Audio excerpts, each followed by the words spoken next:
Hey folks, back again with ancient cosmography. Um, so this is a standing stone in Scotland, I believe.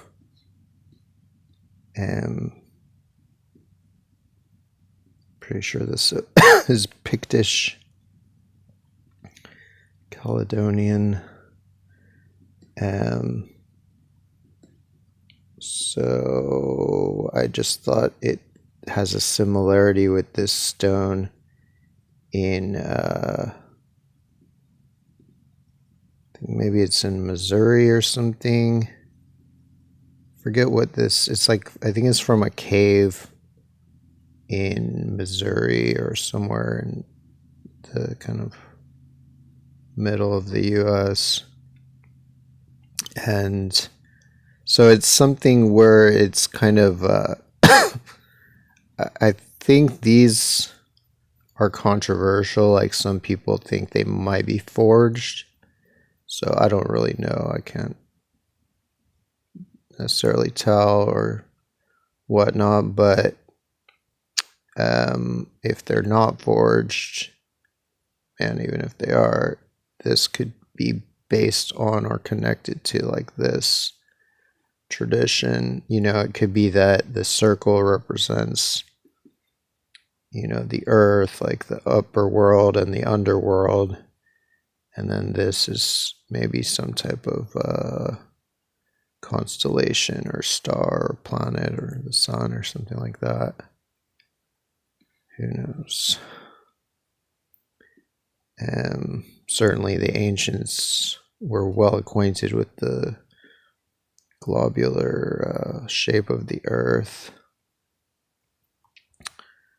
Let's see, what is this?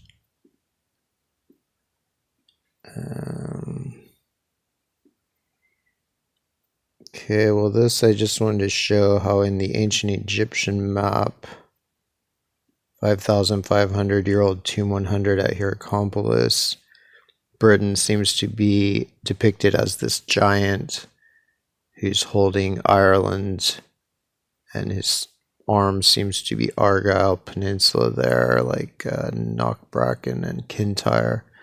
And then his hand is probably the red hand of Ulster here on the Antrim coast, which is, a shape and a color of a red hand right on the coast of Antrim, immediately adjacent to Kintyre. So, and then, the three captives, three hostages are Ulster, Connacht, and Munster. And then Leinster might be included with them, or might be his harness to hold them. And then he has Wales as his like harness belt, kind of these two peninsulas of Wales. And then his legs are, Cornwall and Devon. And so basically his butt is this part here. So this right here is his butthole, butt crack, which is London. So just to show, like, it's fairly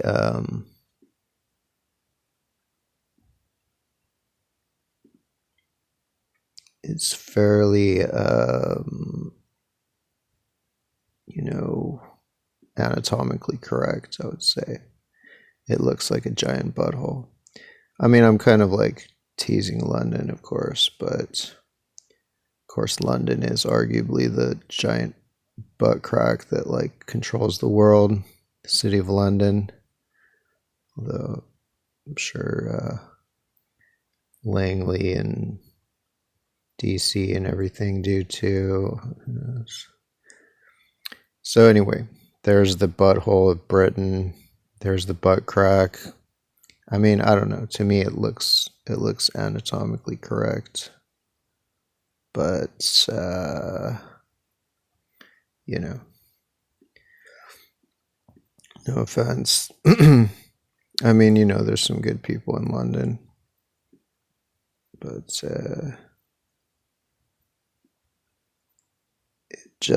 it does happen to be the butthole of that avatar.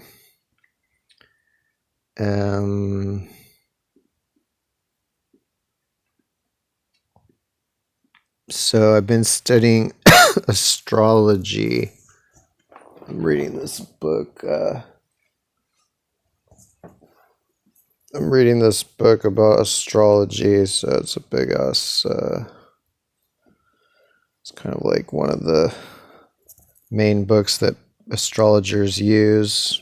One of the favorite and classic kind of textbooks, you could say.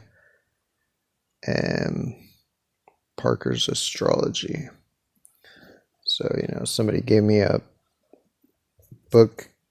gift certificate for a bookstore, and so they gave me a $40 gift certificate, and I wanted to know about astrology, so I just bought this whole ass book. I'm like, okay, I know this book has to have the answers in it somewhere. So, it's pretty involved, and it does show, it shows clearly how the ancients understood that the earth was round very intimately, and they, I think I already showed how they talk about what is opposite from your sign as being important. So basically, what do they call it? Your polar sign. Polarity. So it has a special. Each sign has a special relationship with its partner across the zodiac. Thus, Aries, Libra. So it's talking about antipodalism, like the overworld underworld symbiosis. This does not mean that the signs opposite each other across the zodiac have opposite characteristics. On the contrary, the polar signs complement each other. So that's like the ancient system where the underworld was holy and was seen as kind of like connected to, like you were seen as intimately connected to whatever was directly opposite you on the other side of the planet, the ultimate underworld. So, so that is in line with a lot of the ancient stuff that I'm reading. And then this part, it's talking about the ascendant and midheaven. So this is like in your birth chart, when you're born, there's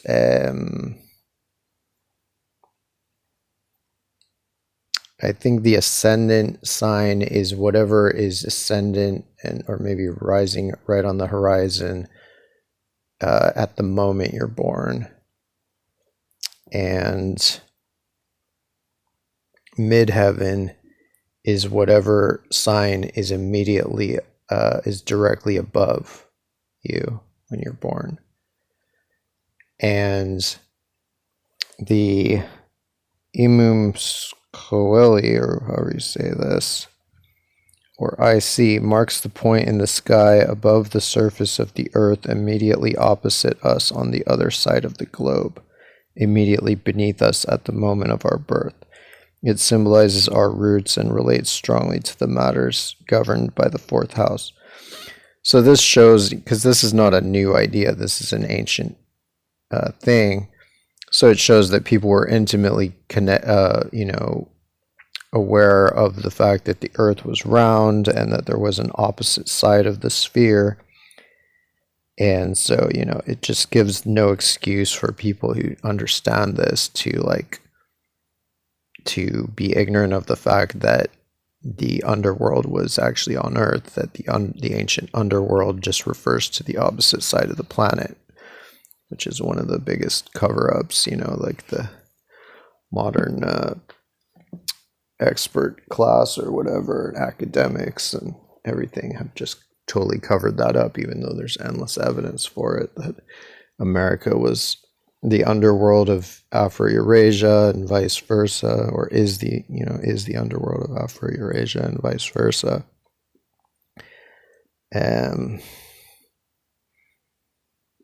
So let's see. IC versus MC. So MC is the midheaven, top of the sky. At first glance, the IC represents the very bottom of your chart, and the MC represents the very top of it. Your IC, Imum Coeli, I'll just call it that, is Latin for bottom of the sky, and is exactly opposite your midheaven point in your natal chart, referred to as top of the sky, says Kirsten. The main difference between the two is simple. The IC reflects your intimate family life, while the MC represents your public image. So it's like the underworld is really who you are in a certain way. So it's quite interesting, this antipodal cosmography, infernology. I see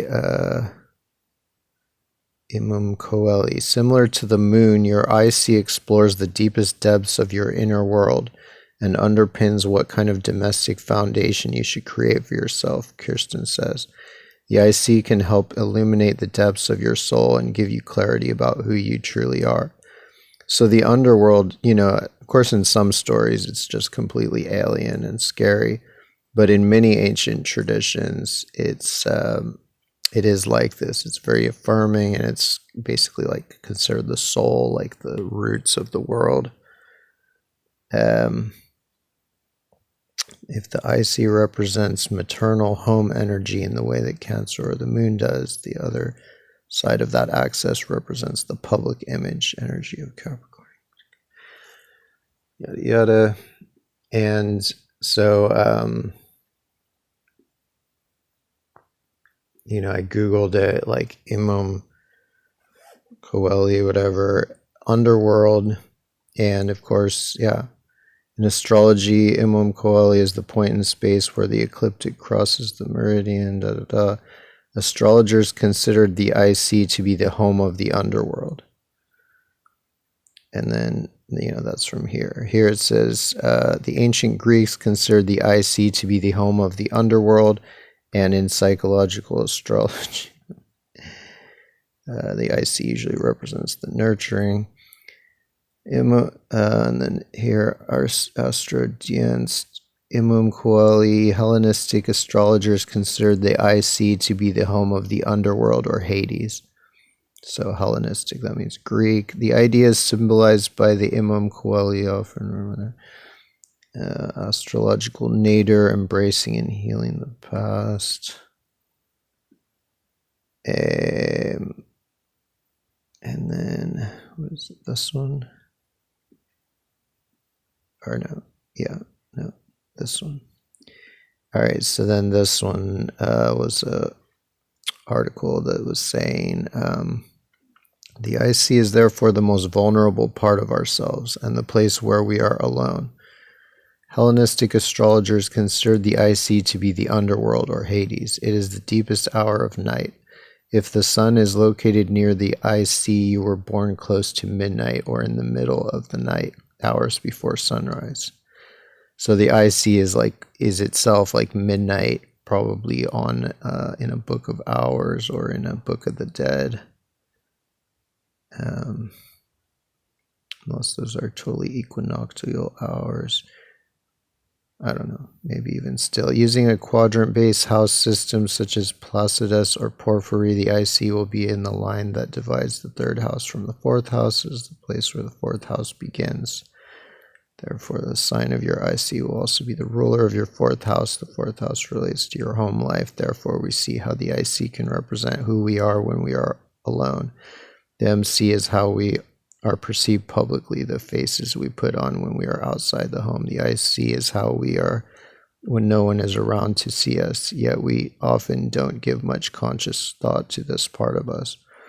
The Imum Coeli can be a powerful tool for helping you do some shadow work. By shadow work, I mean the modern psychology practice Described by Carl Jung, the process of seeing and integrating the hidden or unseen parts of yourself. It can be difficult to identify with the traits the eye see. This is part of our...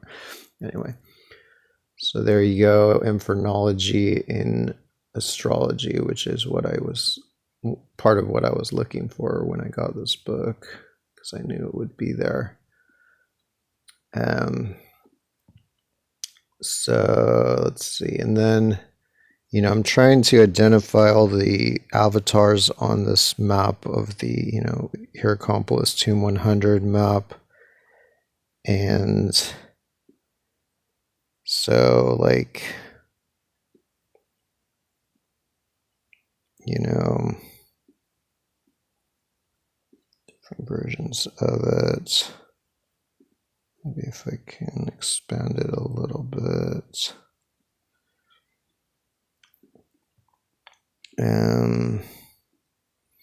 Let's see. Well, this is some cave painting. Forget where it is. Barrier style. Barrier Canyon. But anyways, this definitely looks like a map. Like, I don't understand how people can see stuff like this and not see a map. I used to look at it and just see drugs. I was like, wow, people were on a lot of drugs in the past. But that's partly because I just am dumb and didn't realize yet that these are all maps.